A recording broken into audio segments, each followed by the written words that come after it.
성도 여러분 안녕하십니까? 오늘도 아침 예배에 찾아오신 모든 성도님들을 진심으로 환영합니다. 하나님은 공평하시다고 하는데 세상을 보면 악한 사람들이 더 잘 살고 건강해 보입니다. 하나님을 믿는다고 하는 사람들이 더 가난하고 더 이기적인 모습을 볼 때가 있습니다. 하나님은 공평하시다는 말이 무엇일까요? 오늘 말씀을 통해서 하나님의 공평하심이 무엇인지 꼭 확인하는 귀한 시간 되시길 간절히 바랍니다. 이제 기도하겠습니다. 하늘에 계신 아버지, 우리에게 귀한 하루 허락해 주심에 감사드립니다. 오늘 주시는 말씀을 간절한 마음과 겸손한 마음으로 받고 그대로 살아갈 수 있도록 인도하여 주시옵소서. 하늘에 계신 아버지, 사탄은 많은 사람들이 하나님의 공평하심을 보지 못하게 하므로 하나님의 성품을 오해시키고 있습니다. 오늘 말씀을 통해서 사탄의 거짓이 드러나고 하나님의 공평하심이 세워질 수 있도록 인도하여 주시옵소서. 예수님의 이름으로 기도드립니다. 아멘. 오늘 우리가 함께 묵상할 제목은 햇빛처럼 널리 퍼지는 축복입니다. 이제 목사님께서 교제를 통해서 권면의 말씀을 전해주시겠습니다. 안녕하십니까 성도 여러분. 오늘 아침에도 이렇게 말씀을 통해서 만나 뵙게 돼서 반갑습니다. 여러분은 요즘 이런 말을 들어보신 적이 있습니까? 경제가 어려워지면 어려워질수록 무당과 교회는 잘 된다 하는 말씀이죠. 경제가 어렵고 힘들어지면 힘들어질수록 사람들이 무당이나 점집을 찾아갑니다. 또한 동시에 많은 사람들이 복을 받기 위해서 교회를 찾게 되는 것입니다. 경제적으로 힘들기 때문에 또 여러 가지 어려운 상황 때문에 그러는 것이죠. 성도 여러분, 오늘날 교회 안에 잘 믿는 사람에게는 복을 많이 주고 믿지 않는 사람에게는 복을 주지 않고 저주한다는 이런 사상들이 많이 펼쳐져 있는 것입니다. 다시 말해서 하나님께서는 마치 복을 믿기로 사람들을 이끄는 것처럼 생각하고 있는 것입니다. 그러나 성경은 그와 정반대의 말씀을 선포하고 있습니다. 오늘 본문 성경절 읽겠습니다. 마태복음 5장 45절입니다. 마태복음 5장 45절. 이같이 한즉 하늘에 계신 너희 아버지의 아들이 되리니 이는 하나님이 그 해를 악인과 의인에게 비추게 하시며 비를 의로운 자와 불의한 자에게 내리우심이니라. 성도 여러분, 염려하지 마십시오. 하나님께서는 악인과 의인에게 똑같이 햇볕을 주십니다. 악인과 의인에게 똑같이 비를 내려주시는 것입니다. 하나님께서는 모든 사람에게 공평한 기회를 주시기 위해서 최선을 다하십니다. 자, 오늘 본문 읽겠습니다. 나는 하나님의 모든 솜씨 가운데 섭리를 본다. 구름과 비는 밝은 햇빛처럼 인간을 축복하는 일에 각각의 사명을 가지고 있다. 하나님은 우리가 무엇을 필요로 하는지 아시고 의로운 자와 불의한 자 위에 모두 복을 내리신다. 인간의 유일한 지성이 사물을 규제하고 억제할 수 없다는 사실에 감사한다. 인간이 축복을 규제할 수 있었다면 얼마나 불공평하겠는가. 이해심이 적은 사람은 하나님께 욕을 돌리게 된다. 그리스도를 자신의 구세주라고 주장하는 사람은 하나님의 자비가 자신과 소수의 사람들에게 국한된다고 생각하지 말라. 하나님의 사랑과 자비는 모든 사람을 위한 것이다. 아멘. 자연계는 의인과 악인에게 동일하게 베풀어져 있는 것입니다. 그와 마찬가지로 그리스도의 십자가도 의인과 악인에게 모두 동일한 사랑과 은혜를 나눠주는 것입니다. 그러나 오늘 많은 사람들이 어떻게 생각합니까? 기복신앙을 믿고 있는 것입니다. 자, 기복신앙, 그것이 무엇일까요? 잘 믿으면 복을 받고 잘 믿지 않으면 저주를 받는다는 생각이죠. 다시 말해서 하나님은 불공평하다는 것입니다. 하나님은 인간을 불공평하게 대한다는 것이에요. 자기에게 잘 보이는 사람에게는 복을 주고 못 보이는 사람에게는 저주를 내린다 하는 것입니다. 자기 중심적인 이기적인 하나님이라는 것이 기복신앙입니다. 성도 여러분, 참 안타까운 사실은 세계 도처마다 이 기복신앙이 들어가 있습니다. 근데 심각한 것은 한국 기독교에 아주 기복신앙이 깊이 들어온 것입니다. 수많은 사람들이 이 기복신앙을 붙잡고 교회에 들어오게 되는 것입니다. 미국의 한 언론사에 의하면요, 세계적인 대형교회 50개를 선정했는데 그 가운데 한국 교회가 20여 개나 포함되었고 세계 랭킹 1위도 한국 교회라고 합니다. 한국에 그렇게 엄청나게 큰 대형 교회들이 많다는 것입니다. 성도 여러분, 조심하십시오. 성경의 복음과 기복신앙이 섞이면서 한국 교회에 많은 사람들이 복을 얻으려고 몰려들었지만 그런 신앙으로는 성경의 하나님을 만나지 못합니다. 다른 하나님을 교회 안에서 만나게 되는 것입니다. 그래서 하나님은 불공평하다는 이 사상을 굉장히 조심해야 하는 것입니다. 마음에 간직하기 위해서가 아니라 다른 사람들에게 전파하기 위해 거룩한 은총의 증거들을 모아 우리에게 베푸신 그분의 선하심을 찬양하고 감사하자. 하나님께서는 은혜를 누리는 모든 사람이 그리스도께서 자비를 부여하듯이 은혜를 값없이 확산시키기를 기대하신다. 태양이 의인과 악인에게 빛을 비추듯이 의의 태양은 빛을 온 세상에 반사하신다.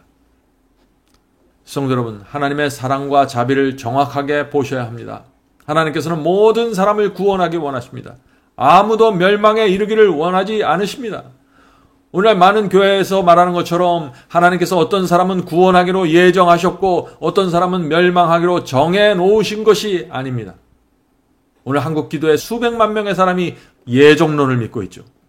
성경은 구원에 대한 하나님의 뜻과 소원이 무엇인지 정확하게 말하고 있습니다. 자, 요한복음 3장 16절입니다. 여러분들 잘 아시는 성경절이죠? 이 말씀이 분명합니다. 하나님이 이 세상을 이처럼 사랑하사 독생자를 주셨으니 이는 저를 믿는 자마다 후소해 버립니다. 누구든지 믿는 자마다 멸망치 않고 영생을 얻게 하려 하심이니라. 디모데전서 2장 4절 보죠. 하나님은 모든 사람이 구원을 받으며, 분명하죠? 하나님은 모든 사람이 구원받는 게 원하는 것입니다. 모든 사람이 구원을 받으며 진리를 아는 데 이르기를 원하시니라. 베드로후서 3장 9절입니다. 주의 약속은 어떤 이에 더디다고 생각하는 것 같이 더딘 것이 아니라 오직 너희를 대하여 오래 참으사. 왜 오래 참으실까요? 아무도 멸망치 않고 다 회개하기에 이르기를 원하시니라. 얼마나 분명합니까? 하나님께서는 아무도 멸망당하는 것을 원치 않습니다. 이 세상에 어떤 부모가 자녀가 멸망당하기를 원하겠습니까? 모두 회개하기에 이르기를 원하고 모두 구원받기를 원하는 것입니다. 성도 여러분, 구원과 복음은 모든 사람에게 공평하게 나눠져 있고 열려져 있는 것입니다. 자, 그런데 왜 수많은 사람들이 멸망당하게 될까요? 왜냐하면 이 세상에 있는 수많은 사람들이 욕심에 끌려서, 자기 욕심에 끌려서 넓은 길을 가기 때문이죠. 대부분의 사람들이 죄를 버리는 회개를 하지 않습니다. 믿기만 하면 구원받는다는 그 거짓 복음을 그 마음에 받아들이고 살고 있는 것입니다. 죄를 고집하고 이기적인 성품을 고치려고 하지 않습니다. 그래서 하나님의 뜻과 소원이 이루어지지 못하게 되는 것입니다. 모든 사람이 구원받지 못하게 되는 것입니다. 하나님께서는 모든 사람을 구원하고 복을 주시길 원하지만 사람이 스스로 거절하고 무시하기 때문에 하나님의 소원이 이루어지지 못하는 것입니다. 본문 읽겠습니다.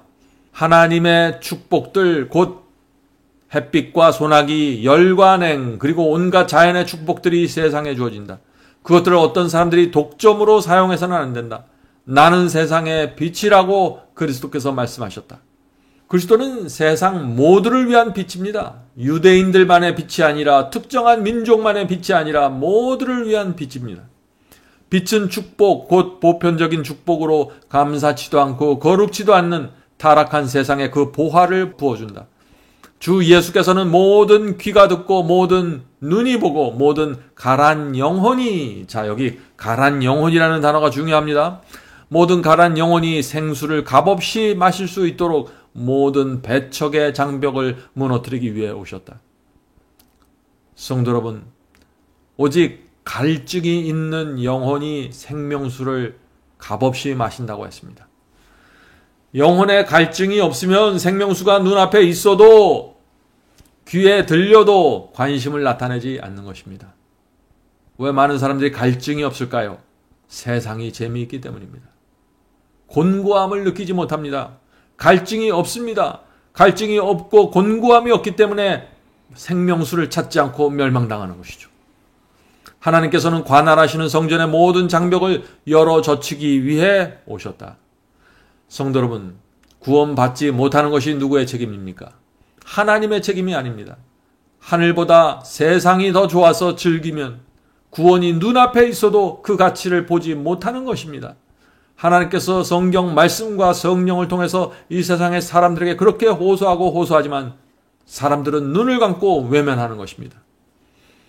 그래서 요한계시록 22장 17절부터 19절에 이런 말씀이 있는 것입니다. 성령과 신부가 말씀하시기를 오라 하시는도다. 듣는 자도 오라 할 것이요 목마른 자도 올 것이요 또 원하는 자는 값없이 생명수를 받으라 하시더라. 자, 누가 생명수를 받는다고 했습니까? 듣는 자들입니다. 말씀을 듣는 자들, 말씀에 목이 마른 자들, 진정으로 말씀을 원하는 자들, 이런 사람들은 누구든지 값없이 무료로 생명수를 마시게 될 것입니다. 사도 요한은 그 다음 성경절 18절에서 말세의 구원을 잃어버리는 자들, 이 사람들이 생명수를 얻어먹지 못하는 자들에 대한 특별한 말씀을 남기셨습니다. 말세의 이 말씀은 정말 모든 성도들이 눈여겨보아야 할 말씀입니다. 자, 18절. 계시록 22장 18절 19절입니다. 내가 이 책의 예언의 말씀을 듣는 각인에게 증거하노니 만일 누구든지 이것들 외에 더하면 하나님이 이 책에 기록된 재앙들을 그에게 더하실 터이요. 19절입니다. 만일 누구든지 이 책의 예언의 말씀에서 제하여 버리면 하나님이 이 책에 기록된 생명나무와 및 거룩한 성의 참여함을 제하여 버리시리라. 성도 여러분, 사도 요한이 지금 말세에 사람들이 왜 구원을 잃어버린다고 했습니까? 예언의 말씀, 즉 요한계시록이 모든 사람들 앞에 펼쳐져 있는데, 공개되어 있는데 이 예언의 말씀을 보거나 듣지 못하고 제하여 버렸기 때문이라고 지금 말하고 있는 것입니다. 이것이 지금 이 시대에 이루어지고 있는 예언의 성취입니다.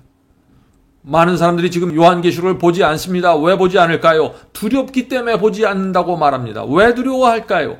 오늘날 교회에서 요한계시록은 덮인 책이고 이것을 잘못 풀면 저주를 받고 이단이 되니까 공부하지 말아야 된다. 요한계시록을 보면 안 된다고 가르치기 때문이죠. 성도 여러분, 잘못 풀면 저주받는 것이 요한계시록만이 아닙니다. 사복음도 잘못 풀으면 구원을 오해하게 돼서 저주를 받는 것이에요. 성경의 모든 말씀은 잘못 풀면 저주를 받고 구원을 잃어버리게 되는 것입니다. 성도 여러분, 교회나 사람의 말을 듣지 말고 사도 요한이 계시록에 대해서 무엇을 어떻게 말하는지 들어보세요. 계시록 1장 3절입니다. 계시록 1장 3절. 이 예언의 말씀을, 요한계시록을 말하는 것이죠. 이 예언의 말씀을 읽는 자와 듣는 자와 그 가운데 기록된 것을 지키는 자들이 복이 있나니 때가 가까움이라. 예수께서 재림하실 때가 가까우면 가까울수록 이 요한계시록을 읽는 자, 듣는 자, 그것을 지키는 자들에게 복이 있다고 지금 사도 요한은 말하고 있는 것입니다. 자, 누가 복이 있다고 했습니까? 읽는 사람들인가요? 듣는 사람들입니까? 아닙니다. 기록된 말씀을 지키는까지 나가야 되는 것입니다. 읽고 듣고 지키는 순종이 있어야 구원의 복을 받게 된다 하는 것이죠.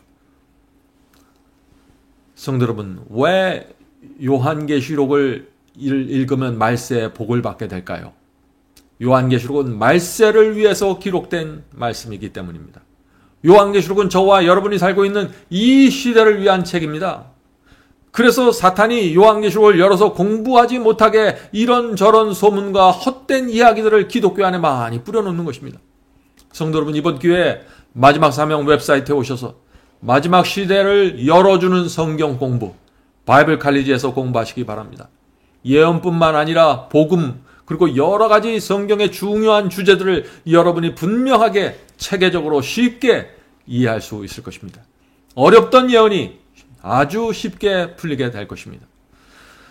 본문 읽겠습니다. 하나님께서는 우리의 모든 일에 축복들을 흩어놓으신다.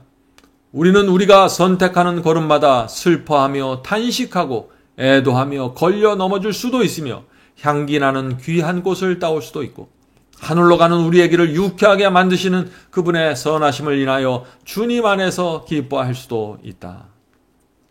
성도 여러분, 선택은 우리가 하는 것입니다.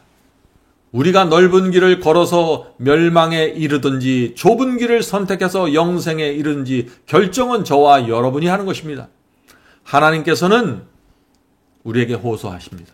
모든 사람이 진리를 따라서 좁은 길을 걷다가 영생에 이르기를 원하십니다. 그래서 성령을 통해서 우리에게 호소하시는 것입니다. 그래서 모든 사람들을 위하여 당신의 아들을 십자가에 매 다신 것입니다. 하나님께서는 모든 사람에게 공평하게 역사하시고 모든 사람에게 구원의 기회를 주십니다. 잘 믿는 자는 복을 많이 받고 믿지 않는 불신자들은 복을 받지 못하는 것이 아닙니다. 실제 우리의 삶을 잘 보세요. 오히려 하나님의 말씀을 잘 믿고 충성스럽게 사는 자들이 오히려 더 가난하고 어려운 일들을 많이 당하게 됩니다. 충성스러운 신앙과 정직한 생애 때문에 주님을 잘 믿는 사람들이 오히려 핍박받고 어려운 상황 속에서 가난하게 살아가는 경우들도 종종 있는 것입니다. 성도 여러분, 하나님께서는 재물과 건강의 복을 얻기 위해서 당신을 따라오는 자들에게 결코 당신의 제자가 되는 직분을 맡기지 않습니다. 어떤 자기의 유익을 위해서 주님을 쫓아오는 사람들에게 하나님께서는 특별한 혜택을 주지 않는 것입니다. 왜냐하면 그런 사람들은 오히려 하나님의 역사에 커다란 방해가 될 수 있기 때문이죠. 만약 믿음에 좋은 사람에게만 하나님의 보호와 축복이 이루어진다면 사람들의 마음에 어떤 문제가 생길까요? 사람들은 고통과 고난을 피하기 위한 수단으로 교회에 몰려들게 될 것입니다. 무엇을 얻어 먹기 위해서 교회에 몰려들게 될 것입니다. 재물과 성공의 복을 받기 위해서 교인이 되기로 결정할 것입니다. 성도 여러분, 하나님께서는 우리와 인격적인 관계를 맺기 원하십니다. 그런 이기적인 동기와 목적을 가지고 교회에 찾아오는 사람들을 하나님께서 관계를 맺을 수가 없는 것입니다. 그래서 그런 분들은 결국 하늘 왕국에 들어가지 못하게 되는 것입니다. 성도 여러분, 하나님께서는 모든 사람에게 축복을 주기 원하지만 이 축복에는 조건이 있다는 사실을 여러분들 잊지 마십시오. 성경은 일하지 않는 사람은 먹지도 못할 것이라고 원칙을 세우고 있는 것입니다. 이것은 그리스도인이나 비그리스도인에게 똑같이 적용되는 원칙이죠. 주님을 잘 믿는다고 해서 일하지 않는데도 불구하고 농작물이 열매를 많이 맺을 수가 없는 것입니다. 농부는 믿든지 안 믿든지 열심히 일해야만 결과를 얻을 수 있는 것입니다. 하나님께서 당신의 자녀들을 돌보시는 것은 진리입니다. 그러나 그들 역시 하나님을 모르는 다른 사람들처럼 인생의 일반적인 원칙들에 순종해야 되는 것입니다. 성실해야 되고 부지런해야 되고 열심히 일해야 되는 것입니다. 주님의 자녀들이 하나님께서 세우신 이런 일반적인 원칙들을 따라갈 때 하나님의 축복이 그들에게 흘러 들어가게 될 것입니다. 씨를 뿌리는 자들만이 수확을 거둔다는 것은 믿는 자와 불신자 모두에게 적용되는 원칙이죠. 하나님의 기적과 축복이 우리의 노력과 의무를 대신하지 않습니다. 우리가 해야 될 몫이 있고 하나님의 인도하심과 보호가 또 따로 있는 것입니다. 하나님께서는 우리에게 필요한 모든 것을 공급해 주신다고 하셨죠. 그러나 여기에도 조건이 있는 것입니다. 자, 마태복음 6장 33절. 너희는 먼저 그의 나라와 그의 의를 구하라. 그리하면 이 모든 것을 너희에게 더하시리라. 자, 성도 여러분, 먼저 그 나라와 그 의를 구하라는 것이 조건입니다. 그렇게 하면은 하나님께서 이 모든 것을 너희에게 더하시겠다고 말씀하셨습니다. 그것이 하나님의 책임이시죠. 자, 우리가 한 가지 이해할 것이 있습니다. 하나님께서 복을 주실 때 내가 원하는 것을 내가 원하는 방식으로 주시는 것이 아닙니다. 하나님께서 필요하다고 생각하는 것을 하나님께서 정하신 시간에 주시는 것입니다. 성도 여러분, 예수께서는 어떤 사람들이 주께서 주시는 복을 받게 되는지 분명하게 알려주셨습니다. 저는 이 말씀이 참 좋습니다. 이분들이 복을 받는 사람들입니다. 심령이 가난한 자는 복이 있나니, 애통하는 자는 복이 있나니, 온유한 자는 복이 있나니, 의에 줄이고 목마른 자는 복이 있나니, 긍휼히 여기는 자는 복이 있나니, 마음이 청결한 자는 복이 있나니, 화평케 하는 자는 복이 있나니, 의를 위하여 핍박을 받는 자는 복이 있나니. 오늘도 주께서 나눠주시는 이 충만한 복을 받는 성도들이 되기를 간절히 바랍니다. 자, 이제 기도하겠습니다. 하늘에 계신 저희들의 아버지, 하나님께서는 저희를 공정하게 대하시고 누구에게나 기회를 주시고 의인과 악인에게 모두 햇빛과 비를 내려주시는 하나님이라는 사실을 잊지 않도록 도와주시옵소서. 저희가 저희의 형편에 따라 절망하지 않고 낭망하지 않고 어디서 어떤 형편에 있든지 주님을 향해 나갈 수 있도록 도와주시옵소서. 저희의 신앙이 부족하다고 해서 하나님께서 책망하시고 저주하는 것이 아니라 오히려 더 부족한 자들을 불쌍히 여기시고 당자를 간절히 기다리시는 그 하나님의 모습을 저희가 기억할 수 있도록 도와주시옵소서. 주님을 믿는데 주님을 오해하지 않도록 저희의 마음에 늘 하나님의 말씀과 성령으로 교훈을 허락해 주시옵소서. 하늘에 계신 아버지, 오늘 이 시간에 저희와 함께 예배드리는 성도들에게 주께서 함께 하여 주셔서 오늘도 하나님께서 내려주고자 하는 그 복을 풍요롭게 받을 수 있도록 도와주시옵소서. 이 모든 말씀 예수님의 이름으로 간절히 기도드립니다. 아멘.